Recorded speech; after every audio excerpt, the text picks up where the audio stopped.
ओम शन्नो मित्र शं वरुणः शं भवत्तर्यमा शन्नो इंद्रो। एक मिनट डिस्टर्ब। देखिए, हमने बहुत देर ये रखा। सर जाओ, एक मिनट जाओ, बोलो। मैंने बहुत देर बोली तारी। और पुलिस ने भी इसमें मतलब उनको हटाने की बजाय कुछ नहीं किया।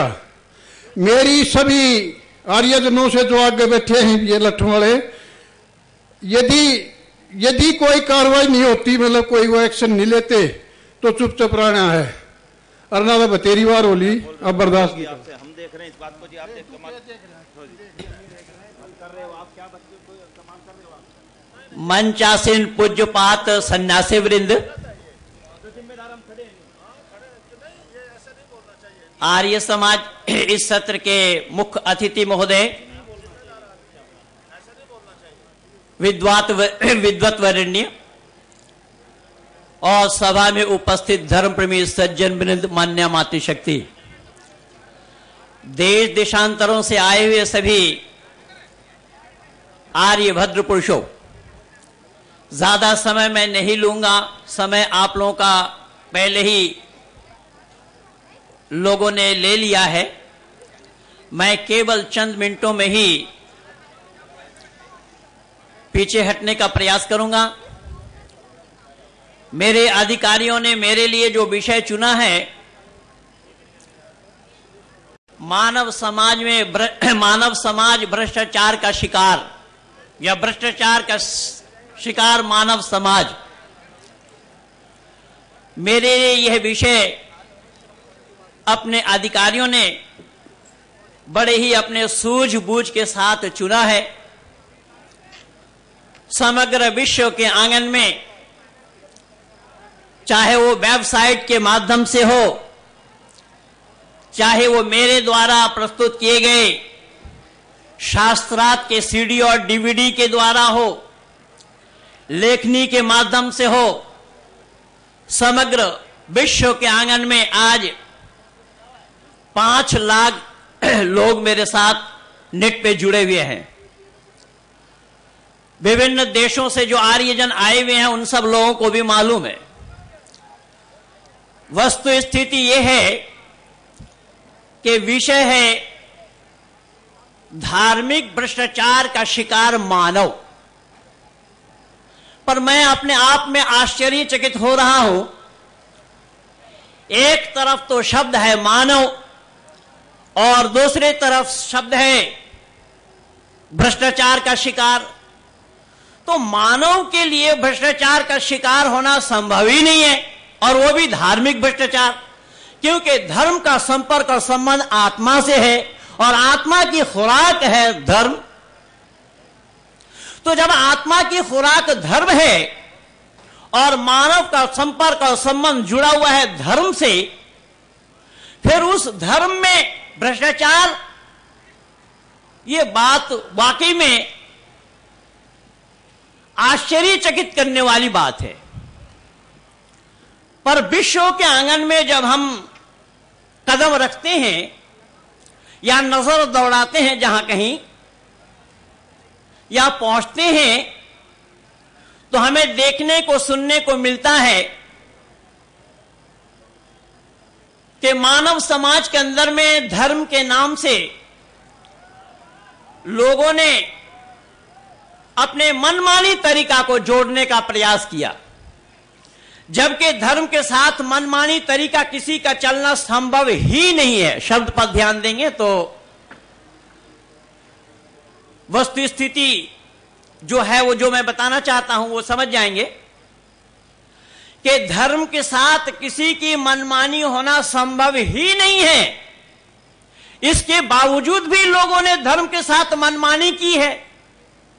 तो यह भी जरूर है कि आप लोगों के तरफ से मेरे पास प्रश्न आना भी स्वाभाविक होगा कि भैया वो कौन लोग हैं जो धर्म के साथ भी अपना मनमानी की है। तो मैं कहने के लिए भी मजबूर हो जाऊंगा कि वो कौन लोग हैं, क्योंकि परमात्मा की ऐसी अनुकंपा है। मेरा मूल विषय भी यही है, कॉम्पैरेटिव स्टडी फॉर रिलीजियस, तुलनात्मक अध्ययन, और उस तुलनात्मक अध्ययन में मैंने जो पाया वो मैं आप लोगों के सामने में थोड़ा सा रखने का प्रयास कर रहा हूं। वो भी थोड़ा ही से रख पाऊंगा क्योंकि समय का अभाव है, पर विषय बड़ा लंबा है। तो मैंने निवेदन किया कि एक तरफ तो मानव समाज बताया जा रहा है और धर्म के साथ मनमानी किया है। जी हां, बिल्कुल धर्म के साथ मनमानी किया है। कैसे किया तो मैं एक एक करके कुछ उदाहरण प्रस्तुत कर रहा हूं। इस्लाम वालों की मान्यता है कि इस्लाम एक धर्म है। ईसाई लोगों की मान्यता है कि ईसाइयत भी धर्म है। बौद्धिस्टों की मान्यता है कि बौद्ध भी धर्म है। जैनियों की मान्यता है कि जैन भी धर्म है। और बहाई वालों की भी मान्यता है बहाई भी धर्म है।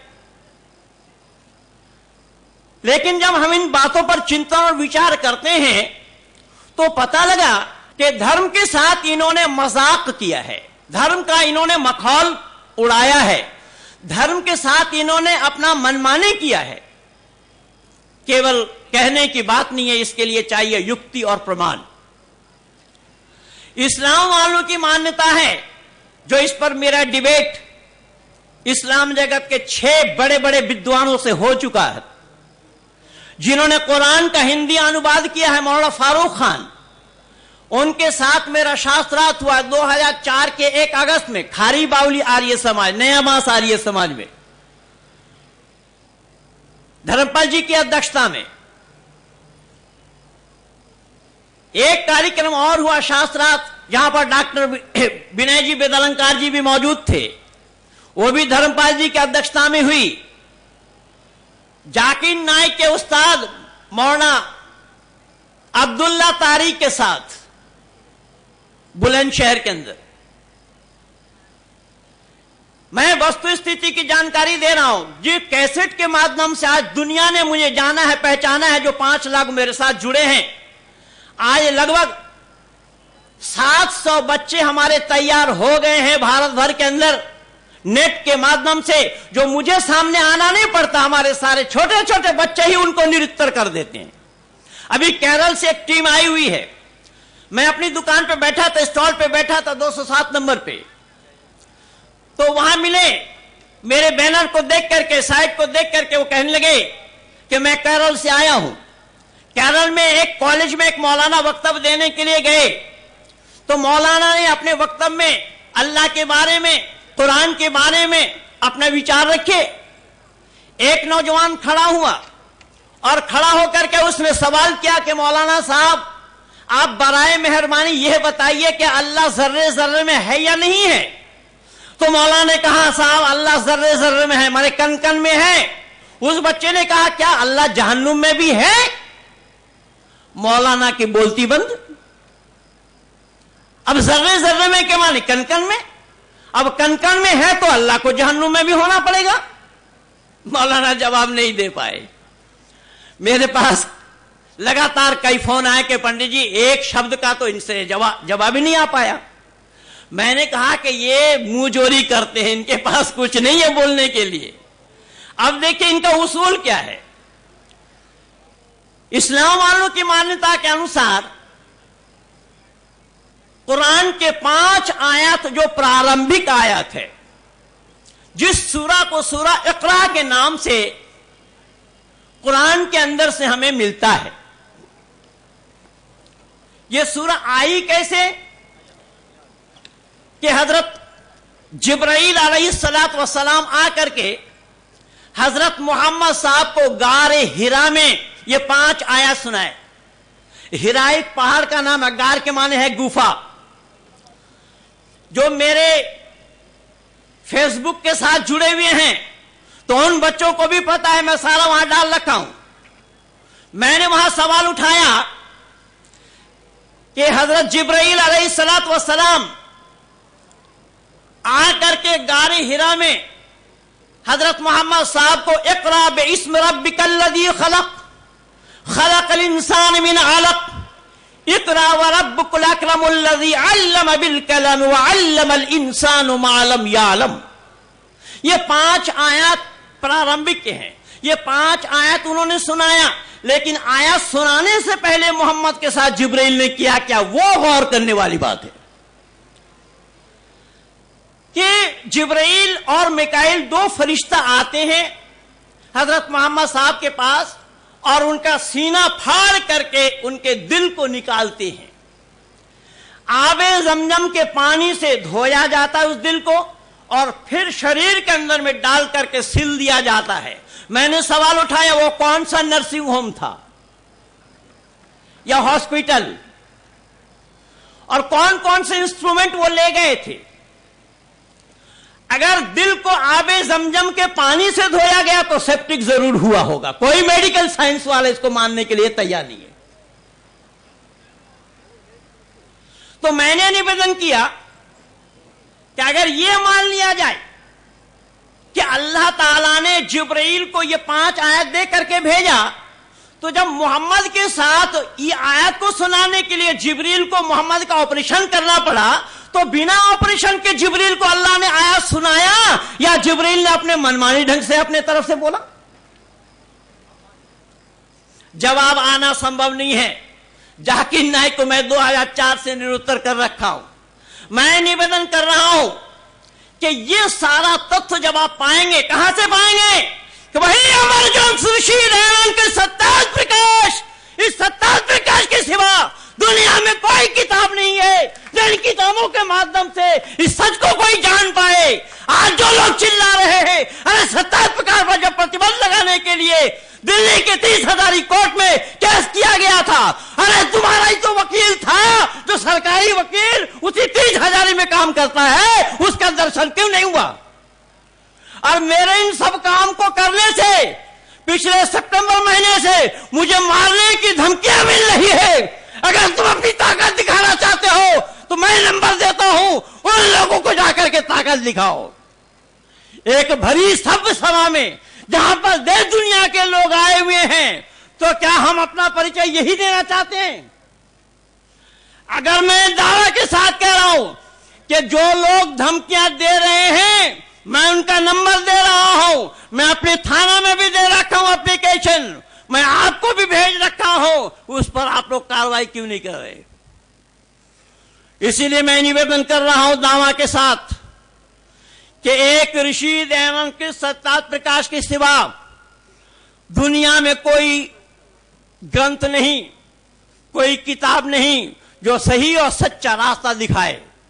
प्राय लोगों को मालूम है कि मैं इसी सत्ताज प्रकाश के बल पर मौलाना सैयद महबूब अली से महेंद्रपाल बना हूं। महेंद्रपाल बनाने के लिए सत्ताज प्रकाश के सिवा और कोई पुस्तक ही नहीं था। 1-2 दिन की बात नहीं, आज 29 साल हो गया है। 29 सालों में मैं पूरे भारत वर्ष में ही नहीं, अपितु यूरोप के कई देशों में दुनिया वालों के सामने इस सच्चाई को खोल खोल करके रखने का प्रयास किया हूं। नेट के माध्यम से आज कोई सामने नहीं आता। मैं उन लोगों को भी चुनौती दे रखा हूं नेट के माध्यम से कि सही अर्थों में अगर आप लोग चाहते हो कि सत्ताज प्रकाश का जवाब हक प्रकाश में दिया गया, तो आप लोग को यह मालूम नहीं उस हक प्रकाश का जवाब पंडित चमोपति जी ने 24 का चांद लिख करके दिया है, जो उर्दू और हिंदी दोनों को ही इंटरनेट में लगाया हुआ है। अग्निवीर साइट में भी है और मेरे साइट में भी है। मैं निवेदन कर रहा हूं, कयामत तक ये जवाब नहीं दे सकते हैं। अरे छोड़ो उस हक प्रकाश को, सत्ताज प्रकाश को भी छोड़ो, लेकिन जो सवाल मैं अभी उठाया हूं, मैं इसके लिए दावा कर रहा हूं। कौन सा सवाल उठाया? कि मोहम्मद साहब को 5 आयत सुनाने वाली जो सवाल है मेरा, कि जिब्रील ने बिना ऑपरेशन किए, अगर ऑपरेशन किया तो हॉस्पिटल की आवश्यकता पड़ी थी या नहीं, कोई इंस्ट्रूमेंट वहां चाहिए था या नहीं, पानी से अगर दिल को धोया जाएगा तो उस दिल में सेप्टिक होना स्वाभाविक होगा या नहीं, किसी मेडिकल साइंस के जानने और मानने वालों से अगर मनवा दें तो मैं भी गुलाम बन गया। ये छोटे छोटे सवाल हैं, छोटे छोटे सवालों का जवाब दुनिया नहीं दे सकते हैं। पर इस देश का भी बड़ा दुर्भाग्य रहा, देश के लोगों ने सच्चाई को कबूल नहीं किया। देश के लोग आलसी हैं, प्रमादी हैं, भाव में बह जाते हैं। आलस और प्रमाद को इन्होंने ना अलग होने दिया अपने से और ना ये खुद अलग होना चाहते हैं उस आलस और प्रमाद से। यही कारण है कि इन्होंने सच्चाई को स्वीकार नहीं किया। जिस महात्मा बुद्ध ने परमात्मा को मानने से इनकार किया, वेद को मानने से इनकार किया, आज दुनिया उनको महात्मा कह रही है। और महान आत्मा बनने का तरीका क्या है? ऋषि दयानंद लिख रहे, आत्मा का सर्वांगीण विकास करते हुए इस आत्मा को जो परमात्मा के साथ जोड़ दूं, उस आत्मा का नाम महान आत्मा है। अगले ने परमात्मा को माना ही नहीं, वेद को नहीं माना। और मनु महाराज लिखते हैं, नास्तिक को वेद निंदा कहा, जो वेद की निंदा करता वो नास्तिक है। लेकिन दुनिया ऐसे नास्तिक को आज महात्मा कह रही है। तो ये तो अच्छाई में ये तो बाधक बने हुए हैं लोग पहले से, आज से नहीं, बहुत पहले से। जिस अर्जुन ने अपने जिंदगी में कभी झूठ नहीं बोला, अर्जुन को हमने केवल वीर कहा, और जिन्होंने घर के कुल बधु को जुआ के बाजी में लगा दिया उन्हें हमने धर्मराज कहा है। और वेद मुकद्दस में परमात्मा का उपदेश है कि जुआ खेलना पाप है।